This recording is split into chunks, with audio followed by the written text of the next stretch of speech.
Shalom, selamat pagi Bapak Ibu yang dikasihi oleh Tuhan. Kembali kita berjumpa dalam renungan pada pagi hari ini. Kita akan bersama-sama berdoa sebelum membaca firman Tuhan. Bapa di dalam surga, kami mengucap syukur atas kasih dan penyertaan-Mu yang selalu kami rasakan setiap hari. Terima kasih untuk kesempatan yang Engkau berikan pada kami dapat merenungkan firman Tuhan. Biarlah arah Roh Kudus membuka hati dan pikiran kami, sehingga kami dapat memahami setiap kebenaran firman-Mu.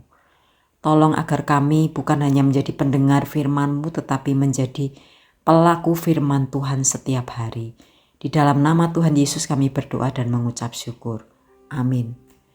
Bapak Ibu, firman Tuhan diambil dari Yeremia 1 ayat yang ke-8 yang berbunyi demikian. Janganlah takut kepada mereka, sebab aku menyertai engkau untuk melepaskan engkau. Demikianlah firman Tuhan. Sampai di sana pembacaan firman Tuhan. Bapak Ibu, setiap orang pernah merasa tidak mampu ketika menghadapi tanggung jawab yang besar.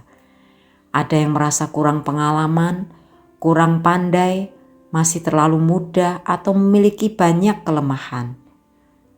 Bapak Ibu, perasaan seperti itu juga dialami oleh Yeremia ketika Tuhan memanggilnya menjadi nabi. Dalam Yeremia 1 ayat yang ke-5 Tuhan berkata bahwa sebelum Yeremia dibentuk di dalam kandungan, Tuhan sudah mengenalnya dan menguduskannya dan menetapkannya menjadi nabi bagi bangsa-bangsa. Hal ini menunjukkan bahwa panggilan Tuhan bukanlah suatu kebetulan.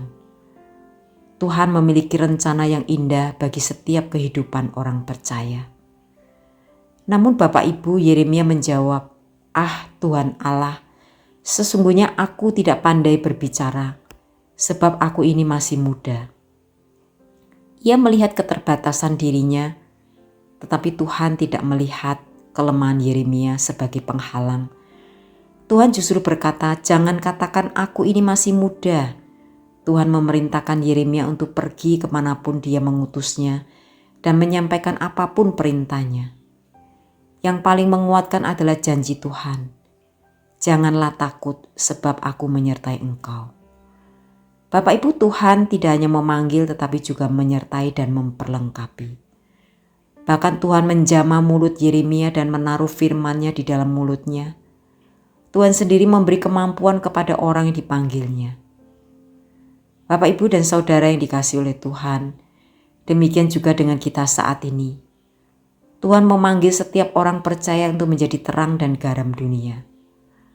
Mungkin kita merasa tidak layak atau tidak mampu, tetapi Tuhan tidak pernah memilih berdasarkan kemampuan manusia. Tuhan memilih orang yang mau taat, lalu memperlengkapinya dengan hikmat, kekuatan, dan penyertaan-Nya. Karena itu jangan biarkan rasa takut menghalangi kita untuk melayani. Percayalah bahwa Tuhan memanggil juga akan memimpin setiap langkah kita. Ketika kita mengandalkan Dia, tidak ada tugas yang terlalu berat. Sebab kuasa Tuhan dinyatakan melalui kelemahan kita. Mari Bapak Ibu percayalah bahwa Tuhan mengenal dan memiliki rencana bagi hidup kita. Jangan menjadikan kelemahan sebagai alasan untuk menolak panggilan Tuhan. Hadapi setiap tantangan dan mengandalkan penyertaan Tuhan. Mari gunakan talenta yang Tuhan berikan untuk melayani sesama. Jadilah saksi Kristus melalui perkataan, sikap, dan perbuatan kita setiap hari. Amin, mari kita berdoa. Bapa di dalam surga, terima kasih untuk firman-Mu yang sudah kami dengarkan. Tolong kami percaya kepada panggilan-Mu, tidak takut menghadapi tantangan dan selalu mengandalkan penyertaan-Mu dalam setiap langkah kami. Mampukan kami menjadi pelaku firman sehingga hidup kami menjadi berkat bagi sesama dan memuliakan nama-Mu. Di dalam nama Tuhan Yesus kami berdoa dan mengucap syukur. Amin.